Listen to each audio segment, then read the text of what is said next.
Bonjour, je m'appelle Alexandre Picard, je suis journaliste au Monde et je suis ici pour vous parler du Post, Post.fr, avec Aude, travaille à Eurosport. Et bonjour à tous, donc je suis rédactrice en chef à Eurosport et j'ai travaillé au Post de 2008 à 2011. Et le Post, si on peut montrer peut-être le logo, la première image. Ah ouais. Si. Voilà, vous voyez. Et ben, cette image, en fait, c'est peut-être pas un média qui, sur le papier, comme ça, instinctivement, était celui qui représente, enfin, qui ressemble plus à ce qu'on imagine de Jean-François, toujours son élégance, une certaine sobriété. Ce rose fuchsia qui est vraiment assumé comme quelque chose d'assez criard et qui va ensuite, dans les articles, se prolonger par un esprit potache parfaitement assumé, ne ressemble pas tellement de prime abord à Jean-François, qui était à l'époque déjà, puisqu'on est en 2006-2007, un vieux briscard de la presse pour nous qui avions à peu près à l'époque soit la vingtaine, soit la trentaine. Mais il y a une idée dans ce projet qui, comme vous l'avez compris, est tout à fait significative de son état d'esprit, c'est l'idée de se disrupter soi-même et de disrupter le monde qui a fait naître le Post, puisque le Post est un projet du Monde. Donc j'ai pas participé au Kursk qui a donné naissance à ce projet, puisque tout projet avait un Kursk, n'est-ce pas? Douloureux brainstorm très nombreux, donc Bruno Patino en faisait partie, Dao Nguyen qu'on a cité aussi, Boris Razon, Alexis Delcambre qui est maintenant au Monde, et Benoît Raphaël qui était le rédacteur en chef, et moi j'étais l'adjoint, un envoyé du Monde.fr, le seul. Et cette idée de se disrupter soi-même, c'était l'idée de lancer une autre marque qui permette de faire des expérimentations sans avoir à engager l'auguste image et toute la puissance du Monde. Et donc, comme on l'a dit, il y avait là-dedans une idée de contre-pied et de penser contre soi-même, voire clairement d'esprit de contradiction, qui était, à mon avis, assez dans l'esprit de Jean-François, l'idée de faire le contraire de l'institution du Monde et d'avoir un esprit un peu pirate et même un peu anarchiste. Donc à l'époque, dans les brainstorms donc, du cours auquel je n'ai pas assisté, mais c'est le boulot de journaliste d'imaginer ce qu'on n'a pas connu directement, on est en 2006 à peu près, 2006-2007, donc il faut se dire quand même que Sarkozy n'est pas encore élu, Obama non plus, l'iPhone a été lancé en janvier 2007, YouTube a été racheté par Google en octobre 2006 et Twitter a quelques mois, à peu près un an. Et dans ce moment-là, l'idée du Post.fr, c'était de miser à fond sur le participatif. Il y avait l'idée, ça Jean-François, Alexis me l'a dit, enfin c'est clair, il y avait vraiment la conviction que dire maintenant, voilà, tout le monde va publier partout sur Internet. À l'époque, c'était les blogs, rappelez-vous. Et le début des réseaux sociaux et l'idée que le participatif parfaitement horizontal allait bousculer le modèle du site d'info tout à fait vertical, top-down. Et donc, il y avait déjà d'autres projets participatifs comme Rue 89 ou d'autres. Mais là, il y avait cette idée d'aller beaucoup plus loin et de s'immerger parfaitement dedans. Ils m'ont raconté notamment que certains avaient fait un voyage en Corée du Sud pour aller voir ce qui était à l'époque des médias.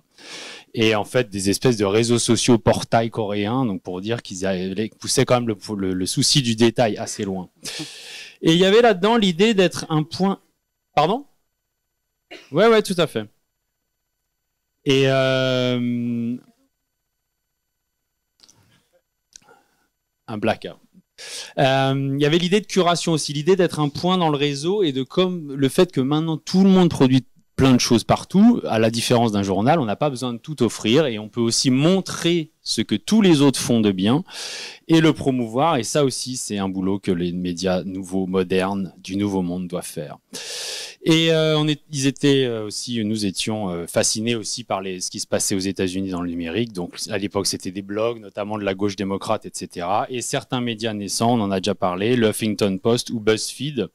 Et lui d'ailleurs était toujours incroyable dans la veille qu'il pouvait faire de ce qui se passait ailleurs. Et nous, on avait l'impression d'être vieux et dans le présent et non pas dans le futur. Et donc on a lancé ce média qui se voulait par rapport au monde beaucoup plus grand public, beaucoup plus jeune, moins parisien, et qui du coup incluait des choses comme la culture web, la télé, la culture télé, l'info locale, les faits divers, etc. Donc pour nous, Jean-François, dans ce projet qu'on le voyait, on était tous assez jeune. Moi, j'étais plus vieux que les autres, mais pas mal de gens sortaient d'école.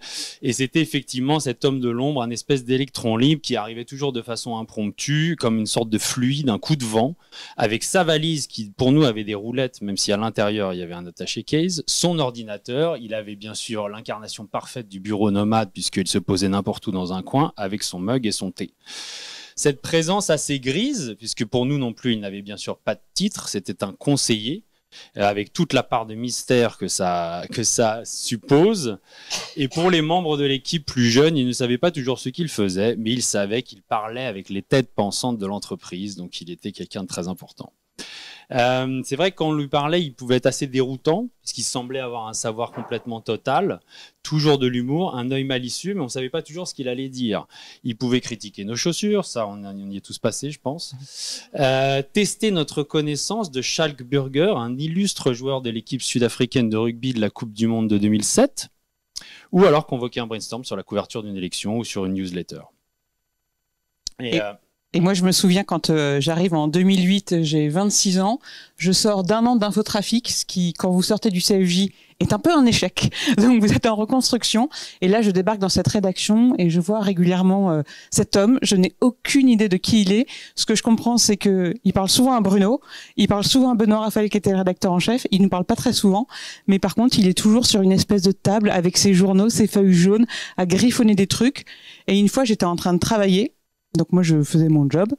Et là, il arrive et il me dit, je peux m'asseoir? Je dis, oui. Il prend une chaise, il s'assoit à côté de moi. Je pense qu'il a dû me regarder pendant 15 minutes bosser.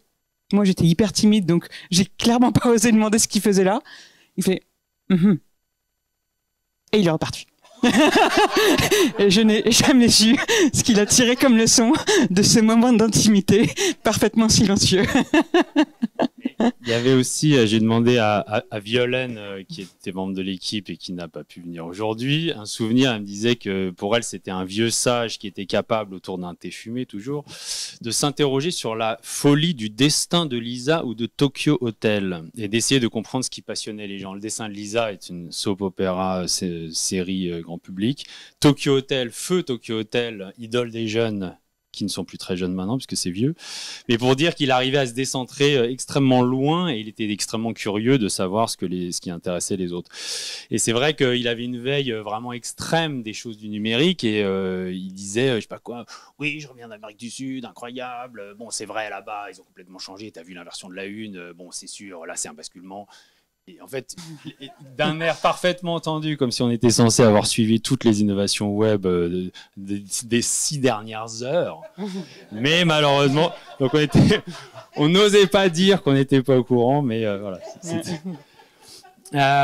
Aussi, je me rappelle de ce que tu l'as dit, Alice, qu'il était capable de théoriser à chaud. C'est-à-dire qu'au monde.fr, moi je me rappelle, ça c'est avant le post.fr, on était en train d'embedder une vidéo, donc YouTube, dans un article. Donc on a un article du monde.fr avec son titre, mais on prend une vidéo qui est sur YouTube, on prend son code, cela paraît parfaitement banal aujourd'hui, il y a un code embed, on le met dans la page et la vidéo apparaît à l'intérieur de l'article, n'est-ce pas? Miracle.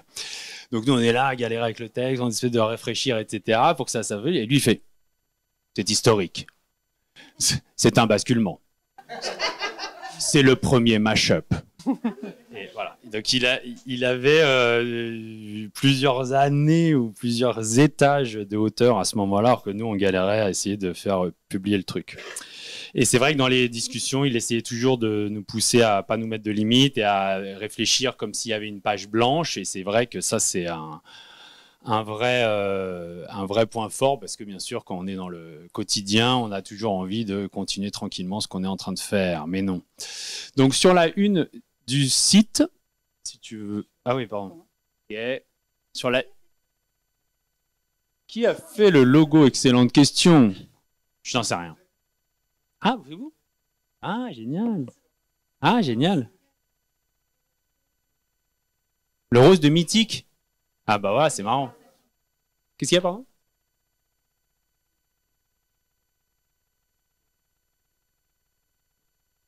Ah, d'accord.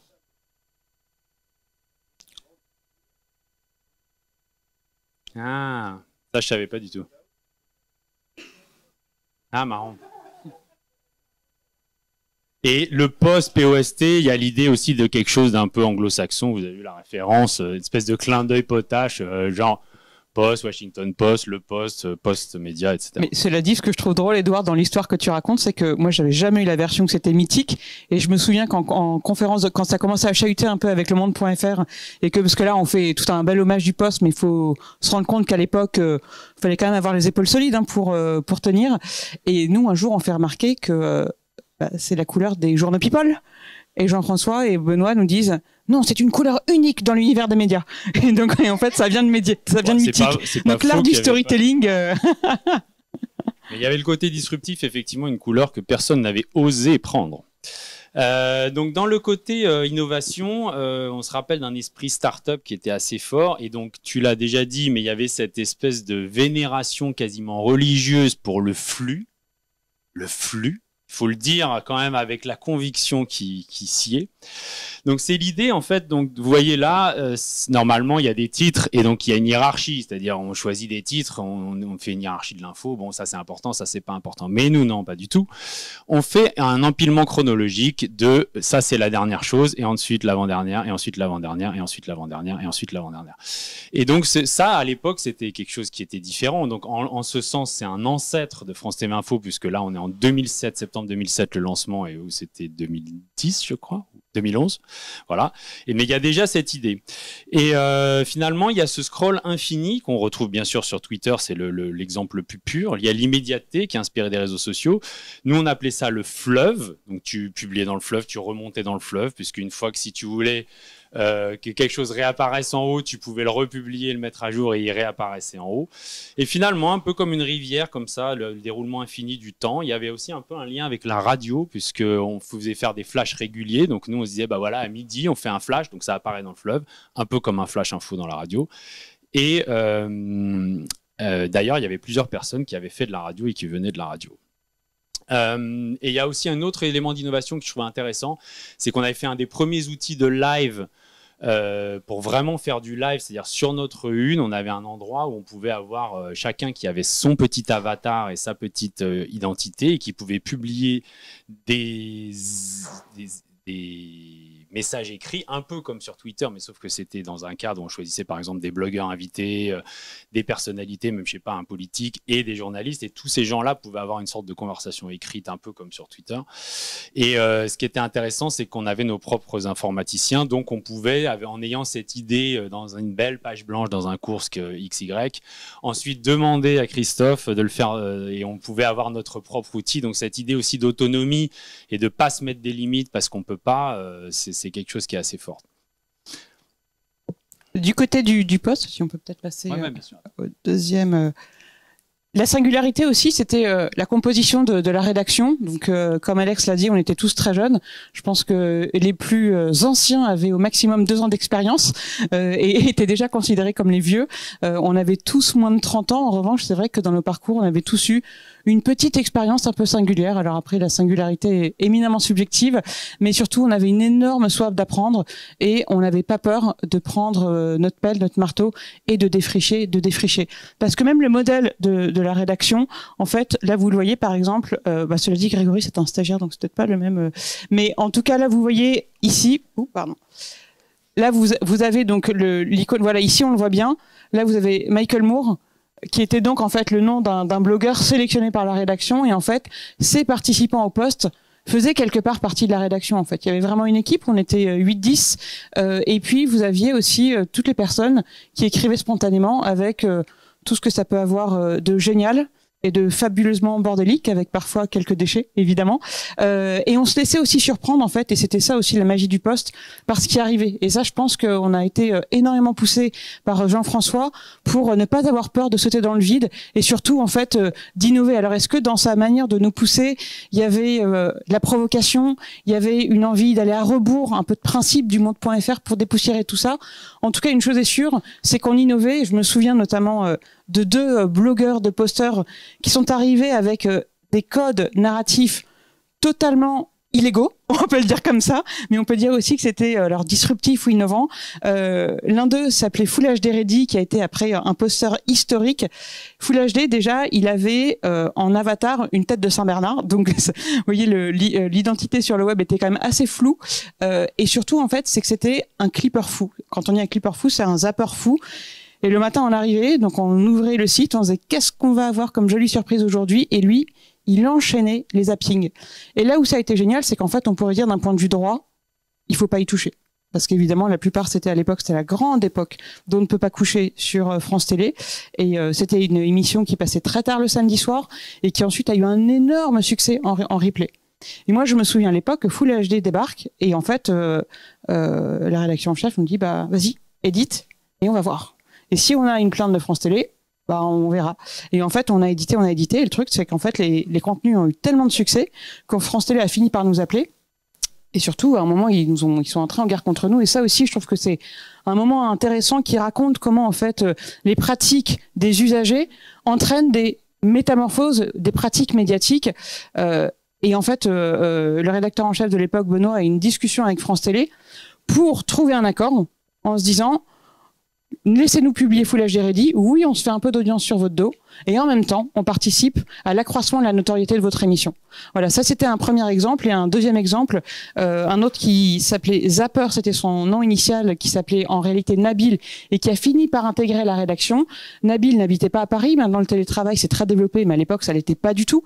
On débarquait le matin et voilà que quelqu'un nous coupait, beaucoup plus habile, plein d'images d'événements se déroulant en France ou en Europe, mais sur des télés colombiennes.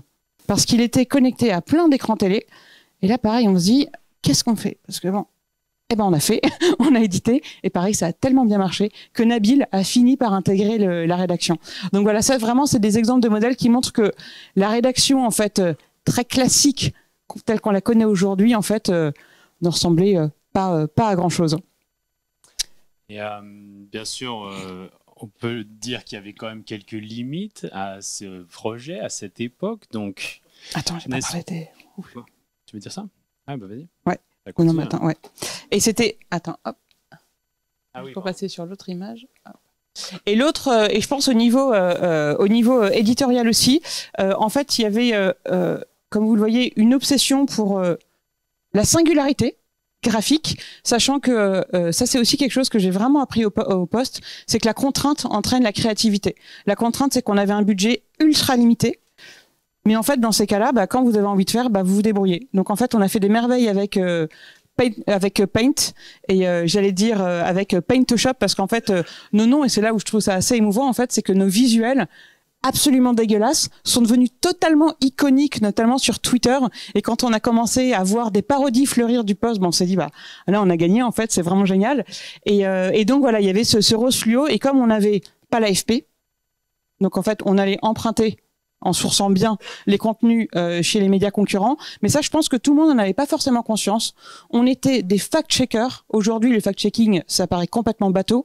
Mais à l'époque, en fait, je pense qu'on passait 10 coups de fil par jour. Parce que chaque info qu'on reprenait, alors certes, on la prenait chez les médias concurrents, et ça, je comprends pourquoi ça pouvait poser problème, mais on allait le vérifier. Et il y avait aussi une envie et ça, je trouve ça vraiment, c'est vraiment du beau journalisme populaire, de donner la parole, de mettre de la lumière sur les gens, sur les événements qui sont invisibilisés.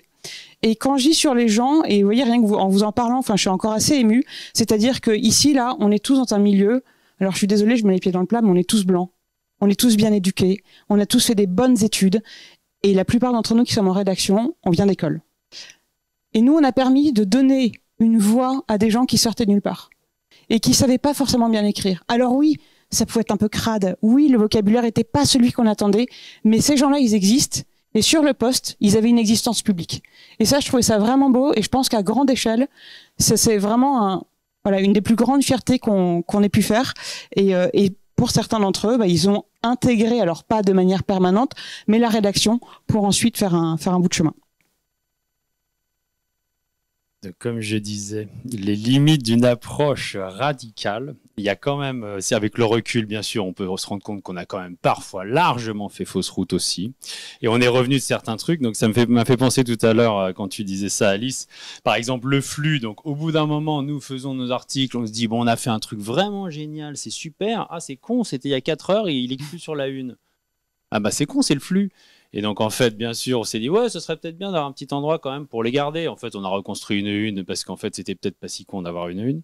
Et donc, dans un coin au début, etc. Mais donc, pour dire qu'il y a ensuite un pragmatisme et des gens qui gèrent au quotidien. Et lui, évidemment, était bien plus puriste, je pense, intellectuellement, plus radical. Peut-être autant un homme de projet, de page blanche et de lancement. Et c'est sûr que la gestion, c'était probablement moins son truc. Et il avait d'ailleurs 30 000 projets en parallèle. Voilà. Et donc le poste, ça correspondait aussi à un moment du web, donc vraiment les plus grandes heures de la presse web gratuite. À l'époque, vraiment les premiers de la classe, c'était 20 minutes. C'était nouvelops.com. C'était bien sûr ceux qui sont restés les premiers de la classe, lemonde.fr, Le Figaro, etc. Mais il y avait voilà, ce web gratuit, c'était aussi un moment, donc tout était financé par la pub. Il y avait une énorme recherche de l'audience, c'était très important.